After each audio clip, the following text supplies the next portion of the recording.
Hey, what's up guys, John here. The U.S. economy just added the best monthly streak of job gains in American history. This is a couple hours ago. So this country was founded in 1776, 248 years. Things have never been better, according to this data that's being supplied to us. April jobs report. It shows that the U.S. economy added 175,000 jobs last month. The softest monthly jobs report in half a year might actually be a welcome sign for the economy. What's really going on here? Because to me, it's walking us to one clear end goal, one clear picture, which is going to be rate hikes.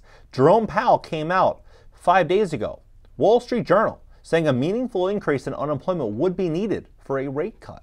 We went from March being the month everyone was saying we're going to see rate cuts, we're going to see things, ramp up, we're going to see a really big, period of excitement inside of the stock market, to now maybe they're going to cut it the next meeting, to where now they're talking about rate increases. Well, the more that you look into this, the more you can see the one clear outcome that large corporations, multi-billion-dollar entities, and foreign governments are getting ready for. It's the biggest change in American history, and I'm going to break it down for you, fact by fact, step by step in this video to show you exactly how this is going to work. Now, this is going to change the lives of 330 million Americans, and it's going to happen overnight. Please hit the like button. Hit the like button. YouTube will share this content to educate the people about what's going on in the U.S. economy. If you'd like to fix your credit to position yourself, what I believe is going to be the biggest rug pull ever. And it started, 4 years ago. It's ramping up now, and over the next couple of years, things are going to get unreal. So if you have any issues at all on your credit report, squared away now. Make sure your credit score is in line with your goals. If you have late payments, medical bills, charge-offs, foreclosures, bankruptcies, repossessions, or any issue at all on your credit report, go to GreatCreditFast.com. Click the link in the description just below this video. Schedule a free call for tomorrow, for Tuesday. Take a look at this. So for 40 straight months, the U.S. economy has added 100,000 jobs each month. But when you start to look at this jobs report, look at this chart. It's like a parabolic move. It's like a rocket ship. They're saying that this is the economy, right? Maybe. It's not the economy that I'm living in. Maybe you're seeing something different. For the 40 straight months, the U.S. economy had 100,000 jobs each month. By comparison, the second best run occurred in the late 1990s with 33 consecutive months of 100,000 plus job gains. In April, data says the U.S. economy added another 175,000 jobs with 3.9% unemployment rate. All the data remains strong, while many Americans feel like the economy is weak. Why is there such a large disconnect? 178,000 jobs, or 178,000 views. Then we start to kind of look at this. More women are working now than at any time in U.S. history. Now, some could say it's because, a lot of women are in college, they have careers, and then others would say they went from, being a stay-at-home mom to where now they have to work because one income isn't enough to make it in America. When you go to a grocery store and you spend $200 and you leave with just one bag of groceries, and it's only enough food for, 2 or 3 days, many would argue that. When you start to look at this, it's really, really skyrocketing. Now, they've also changed the way in which these numbers are recorded. It says, according to the laws, people employed for part-time jobs are considered to be fully employed. So anyone with a side hustle, a second job. You could have 2-3 jobs and you're recorded as, 3 people working. It's pretty shocking, but this is the new America. Presently, 8.4 million Americans have multiple jobs. That's as of last year. So you could imagine how many people, 9 million, 9.25 million have probably second jobs. I would say that's probably low end. On top of all of this confusion with this data, the real concern is what's happening to the higher paying jobs. Because the higher paying jobs, 180,000, 90,000, 100,000, those are the ones that generally keep the lights on. The side hustles are the ones maybe to make ends meet, to try to offset some of this inflation damage that's happening to American families. But the real 80, 90, $100,000 jobs, those are the jobs that are getting much harder to find because bosses, employers, they're trying to cut as many expenses as they possibly can. 6 days ago, Business Insider, white collar recession. 4 days ago, why is it hard to get hired despite growing jobs report? 6 days ago, I took higher paying job instead of one where I could work from home. I'm not sure it was the right move. Laid off, here's what to do next, right? You're starting to see these white collar jobs, fewer job openings and threats to job security starting to pop up. That was last year, right? So you're starting to see this pop up more and more and more. But here's how this all changes, and here's how this is going to impact all of us. Because, I mean, this kind of ramped up about 2 weeks ago. President Biden went to a store. It's called Sheetz. And this store, they have 25,000 employees. It's not just a single chain.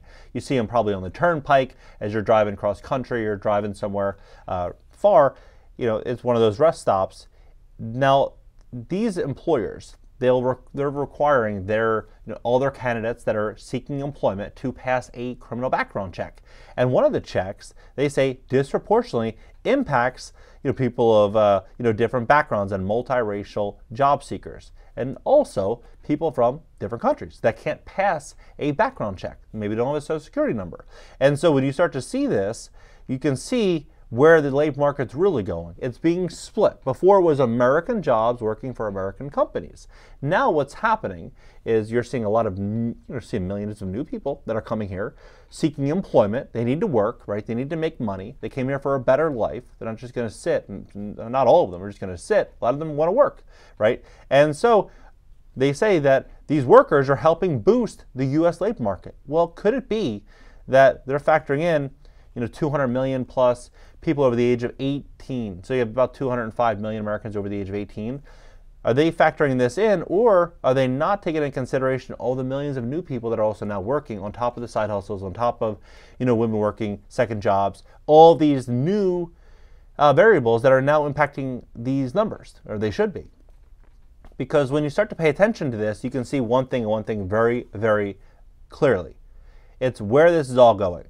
So now these companies, they're essentially given a gift.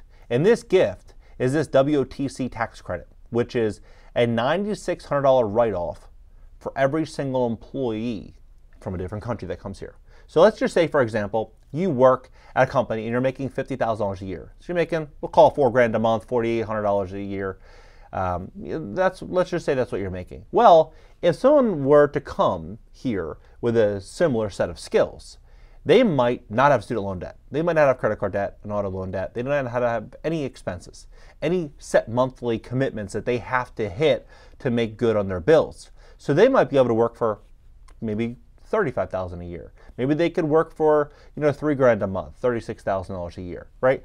And so the employer's looking, hey, you know what? I could save a good chunk of cash up front on this hire, but on the back end, I also get this $9,600 tax credit. So is that employee really working for $36,000 a year, or are they working for $27,000? Because if it's $27,000, you start to look at how big the savings will be on every single employee. And if it's a company that has tens of thousands of employees, like Tyson, for example, they have, they're talking about hiring 42,000.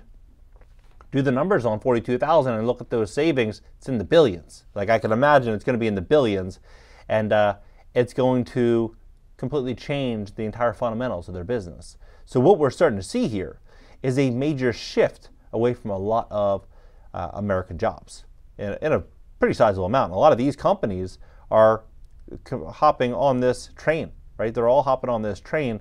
You're looking at some of these companies, tens of thousands of employees that are going to be soon moving into this so they can exercise this $9,600 tax credit. Now, at the same time, you see some states saying that we need to increase minimum wage. We need to combat inequality and inequity, and we need to take money from the rich to give it to the poor. Now, we hear about this, right? But the way in which this is structured seems like the rich are only going to get richer because they're going to be able to get cheaper labor. The business is going to be able to run more profitably. They're going to be able to undercut small businesses. And on top of this, they will then be able to, try to revamp their stores, their businesses. And like, for example, this came out today. Ex-CEO Howard Schultz says Starbucks needs to revamp its stores after a big earning miss. How are they going to revamp their stores? Automation, of course, right? Just like what California's pushing with increased minimum wage, a lot of these other companies are looking for, how they can, make their businesses more profitable. How robots making your burgers and fries can lead to greater income inequality. 5 days ago, LA Times, right? Because this is where it's all going. This is where it's all going to be going. California workers just hiked minimum wage for fast food workers. Some restaurants are replacing them with kiosk. And when did this come out? It came out about a month ago, about 3 weeks ago, right? So you start to follow the trend where this is going. California just raised the minimum wage for the state's fast food sector by $4 to $20. As if on cue, it raised a familiar refrain that those workers would be replaced by technology such as self-service kiosk. That's likely to happen in some instances where businesses who haven't yet done so will look for technology to help offset higher labor costs, industry experts said.